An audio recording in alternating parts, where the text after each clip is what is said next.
ఎప్పటికప్పుడు తాజా వార్తలను అందిస్తున్న ఏపీ పవర్ న్యూస్ కు స్వాగతం. అనకాపల్లి జిల్లా దేవరపల్లిలో భారీగా పట్టుబడిన ద్రవరూప గంజాయి 25 లక్షల రూపాయల విలువైన హషీష్ ఆయిల్ స్వాధీనం. ముగ్గురు అంతర్రాష్ట్ర ముఠా సభ్యులను అరెస్ట్ చేసిన పోలీసులు.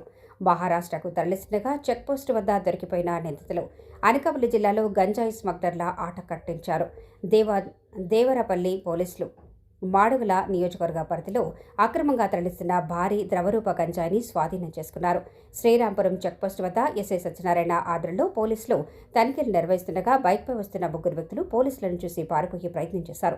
వెంటనే అప్రమత్తమైన పోలీసులు నిందితులను వెంబడించి పట్టుకున్నారు. వారి వద్ద ఉన్న బ్యాగులను సోదా చేయగా 2 ప్యాకెట్లో ఉన్న 2 కేజీల ద్రవరూప గంజాయిని బయటపడింది. అంతర్జాతీయ మార్కెట్లో దీని విలువ సుమారు 25 లక్షల రూపాయలు ఉంటుందని అధికారులు అంచనా వేస్తున్నారు. నిందితుల వివరాలు: పట్టుబడిన వారిలో మహారాష్ట్రకు చెందిన రంజాన్ జాకీర్, మన్సూరితో పాటు మన్యం ప్రాంతానికి చెందిన గొల్లూరి ధనేష్, పాంగి దేవాదాసు ఉన్నారు.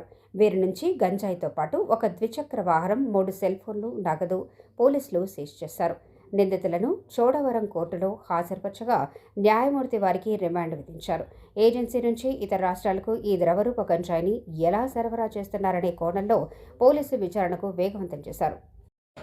అనకాపల్లి జిల్లా కోటపాడు సర్కిల్ పరిధిలోని దేవరాపల్లి పోలీస్ స్టేషన్ పరిధిలో ఈరోజు ఉదయం 8 గంటలకు దేవరాపల్లి ఎస్ఐ గారికి ఇలాగ ఏజెన్సీ నుండి ఒక ముగ్గురు వ్యక్తులు గంజాయితో వస్తున్నారనే ఇన్ఫర్మేషన్ రావడంతో ఎస్ఐ గారు వారి సిబ్బంది కలిసి శ్రీరాంపురం చెక్ పోస్ట్ వద్ద వెహికల్ చెక్ చేస్తుండగా సుమారు 8 గంటల సమయంలో ఒక ముగ్గురు వ్యక్తులు మోటార్ సైకిల్ మీద ఏజెన్సీ నుండి కిందికి వస్తూ ఎస్ఐ గారిని వారి సిబ్బందిని చూసి తప్పించుకొని వెళ్ళిపోవడానికి ప్రయత్నం చేయగా ఎస్ఐ గారు వాళ్ళు ఆపి వాళ్ళని వెంబడించి పట్టుకొని చెక్ చేయగా ఒక 2 కిలోలు గంజాయి లిక్విడ్ దొరికింది.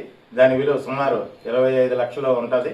ఎస్ఐ గారు అక్కడే ఇమీడియట్ రిపోర్ట్ రాసి సదరు ప్రాపర్టీని, వెహికల్స్ను, వాళ్ళ దగ్గర నుండి 3 సెల్ ఫోన్లను సీజ్ చేసి పోలీస్ స్టేషన్ తీసుకొచ్చి కేసు రిజిస్టర్ చేశారు.